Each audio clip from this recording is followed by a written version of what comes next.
À travers ces déclarations, on voit qu'il y a un petit peu la religion qui est mêlée à la politique et on connaît parfaitement les répercussions que ce type de propos peut engendrer. Vous savez, madame, je vais vous dire un peu ce que je pense au sujet de ce personnage.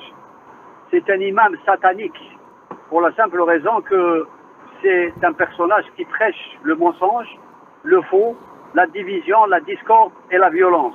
Et là, je répondrai à ce personnage lugubre et qui fait bien sûr, qui est au service de lobbies sionistes, qui sont là pour diviser un peu la nation et diviser les pays arabes pour mieux et le Maghreb aussi pour mieux le dominer.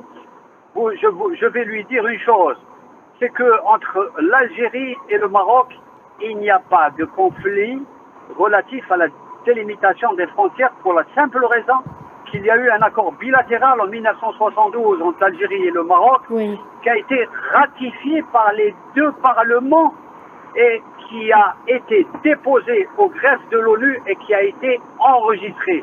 Donc sur le plan de la légalité internationale, c'est un dossier pour l'Algérie qui est clos depuis 1972. Maintenant, bien sûr, il y a toujours certains revanchards qui pensent au Grand Maroc en refusant de reconnaître l'existence légale, légitime et internationale de la Mauritanie, du Sahara occidental, revendiquer. Monsieur Qassimi? Très bien, monsieur El Kantiballa, sur ce point. Oui, oui, monsieur Qassimi, on vous entend.